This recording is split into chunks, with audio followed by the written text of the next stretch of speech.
హీరోయిన్గా సినిమాల్లో నటించారు, జీవించారు. ఇవన్నీ పక్కన పెడితే రాజకీయాలలో కూడా ఆవిడ నటన బీభత్సం అనే వాళ్ళకి ఏం చెప్తారు మీరు? పాలిటిక్స్లో యాక్టింగ్ చేయడం నాకు తెలియదు కాబట్టే ఇన్ని కష్టాలు పడి ఇప్పుడు టాప్ పొజిషన్కి వచ్చానేమో అని అనిపిస్తుంది. ఎందుకంటే చాలాసార్లు నాకు అనిపిస్తుంది, ఇదేంట్రా మనం కదా సినిమాల్లో యాక్ట్ చేసింది, వీళ్ళు మనకన్నా బాగా పర్ఫామ్ చేస్తున్నారు అనిపిస్తుంది.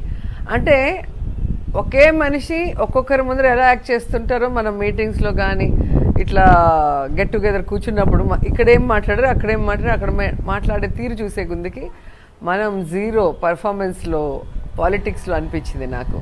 నేను ఎప్పుడూ కూడా సినిమాల్లో కూడా డైరెక్టర్ చెప్పిన దాని వరకే నేను యాక్ట్ చేయడం జరిగింది. సో పాలిటిక్స్లో నాకు ఇలా యాక్ట్ చేయాలని ఎవరు చెప్పలేదు.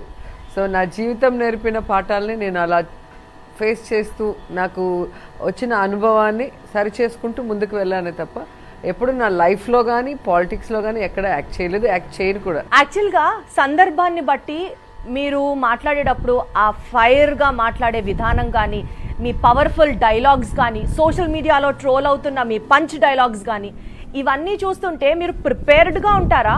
Are would somebody tell you to speak this, or ఇంటెన్షనల్గా అప్పటికప్పుడు మీకు వచ్చేస్తాయా? అది నాకు ఇక్కడేమనిపిస్తుంది అదే మాట్లాడతాను.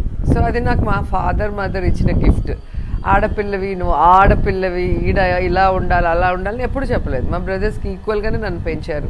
సో నిజాన్ని నిర్భయంగా చెప్పడం నేర్పించారు.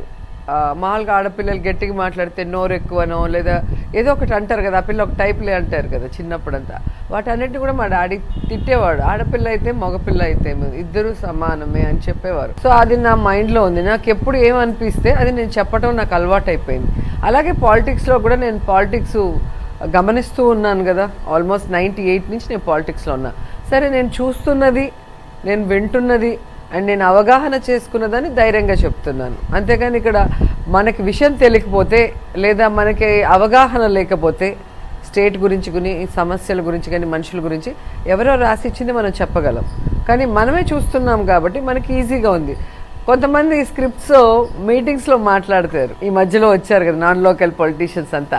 కానీ ఒక ప్రెస్ ముందు కూర్చొని ఒక జర్నలిస్ట్ అడిగే క్వశ్చన్స్కి ఆన్సర్ చెప్పలేకపోతారు. ఎందుకంటే అప్పుడు వాళ్ళకి క్వశ్చన్ పేపర్కి ఆన్సర్ పేపర్ ఎవరు ఇవ్వరు కాబట్టి.